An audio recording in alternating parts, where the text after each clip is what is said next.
Hey everybody, welcome to Gunny Sharp Talk.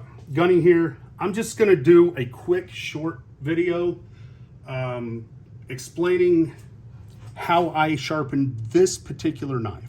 Now there's lots of ways to polish this knife. If you want to see a better video of it, I've got them on Facebook. But this is an AMK 75 belt sharpener. Let's move out a little so you can see. So I prefer, if I'm gonna do belt sharpening at all, I prefer the AMK 75 over a lot of 1x30s. I would rather a 2x72, but I'm limited on space, so I don't have one at the moment. But this will go from 350 RPMs all the way up to 3450. A lot of people say, oh, you shouldn't sharpen these on belts because of the vanadium content in the steel and this and that. Actually, I have diamond belts that I use for high vanadium steels. And at 350 RPMs, the blade does not heat up. I've never had to cool a blade off at 350 RPMs. So that's nice. I like the AMK 75 because I have a flat platen here, and you can get a fairly decent V edge on it, or you can use a slack and get a convex edge, or you can use the slack belt or use the platen and get a convex edge by pressure, by moving and pressure. Now, if I was going to do this on stones, I would do it in a similar fashion. I would pull it, push, pull, push, and I would get a rocking motion. And I would lock my wrist like that for the tip. And I would push it like that. Pull and push like that. Because that rocking motion, I can feel it when it hits the apex, and then I move forward. Back up till I hit the apex, and I move forward. Same here. You get a little convexness, so I back up till I hit the apex, move forward. But I start at the shoulder and then back up. I'll go ahead and turn this on to kind of show you how I do it on here. There's a couple different ways. Now, to get the nice crisp edge, a lot of times will do that. I'll start at the shoulder and I'll back up till I hit the apex.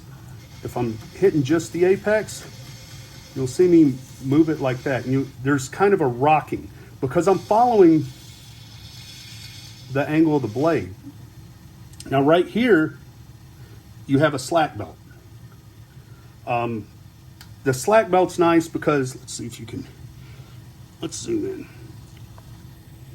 so you can see what I'm talking about. So let's turn it off so you can see better. It's sometimes hard to see with it moving, but do you see that little gap? The little space right there. So what I'd do is I'd hit the edge of the shoulder and I would put pressure down. You'll see that gap close.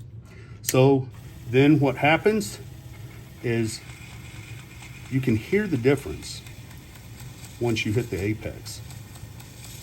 You hear that? Hopefully the camera picks that up.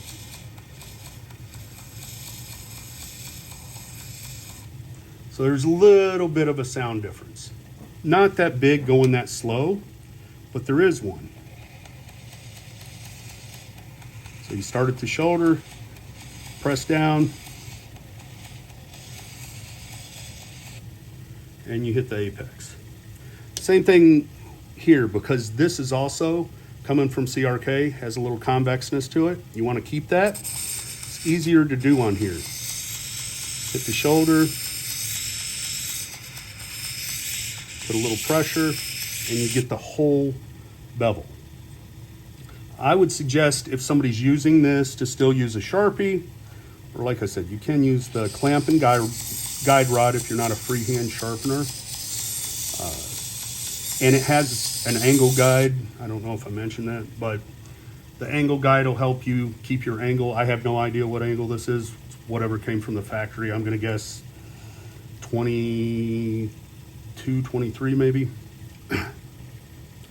But with the hollow grind 22, 23, you get a nice sturdy edge, and It's really thin behind the edge, so you get a nice slicer. On this belt, I used the rough side, the flesh side. I got these from True Grit, I think, and they come flesh side out. And I was flipping them, but I took a little sandpaper to this one to smooth it off some and put a 3 micron on it, and then it got smoother as we went, but it holds the compound really well. And even if I don't, here's a half, let me back out again.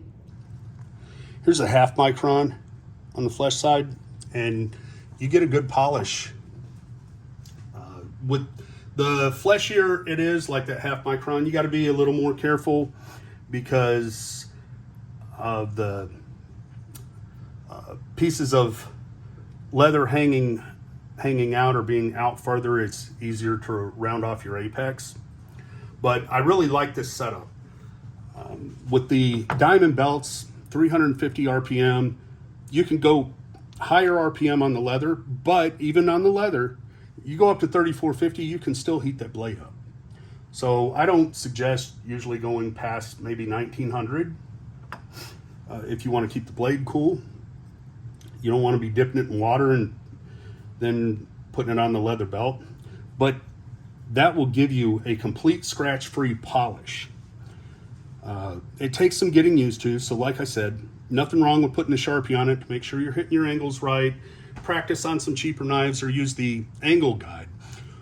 Or you can, if you're a freehand sharpener and you're not comfortable with just turning it on and, you know, hitting your angle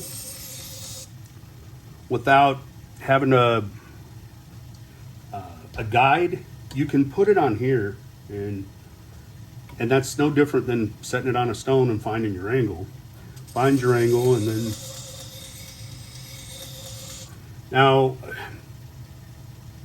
I'm sure you noticed me doing the back and forth kind of. I'm following the blade. So when I come to here, I want that point directly in a straight line, going this way with the belt, perpendicular to the belt. This point, same thing. So I'll hit it here and kind of rock back and forth. Sometimes I twist at the waist.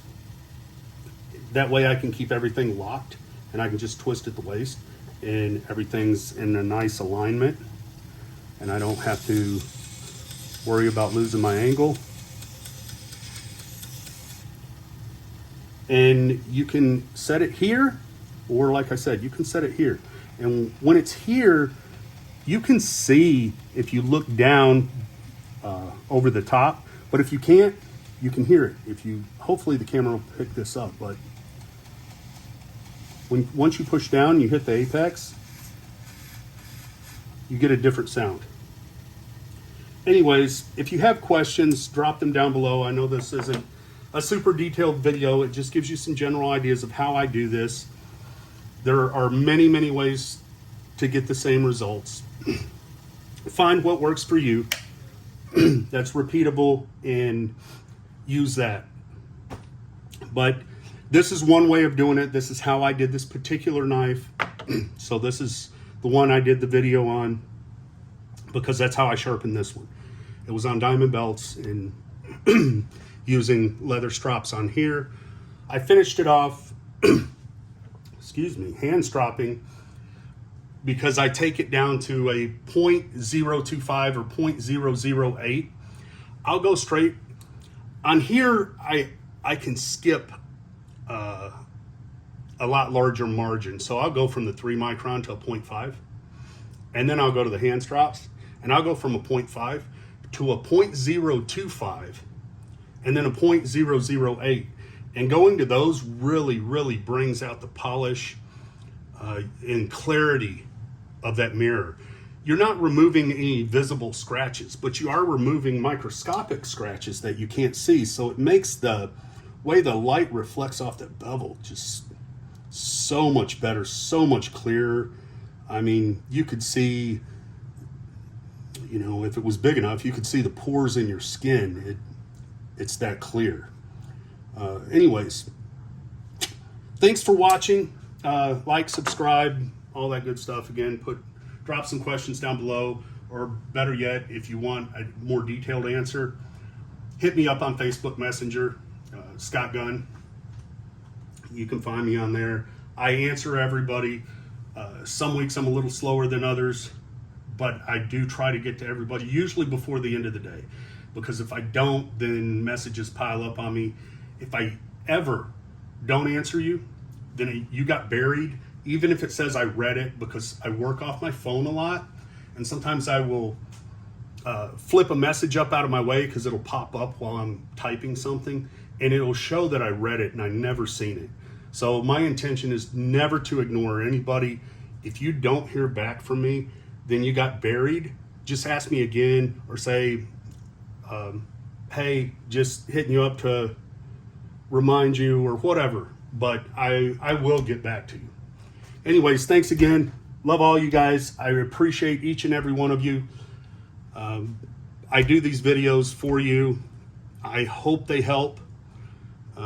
Always trying to help the knife community in any way that I can. So thanks again.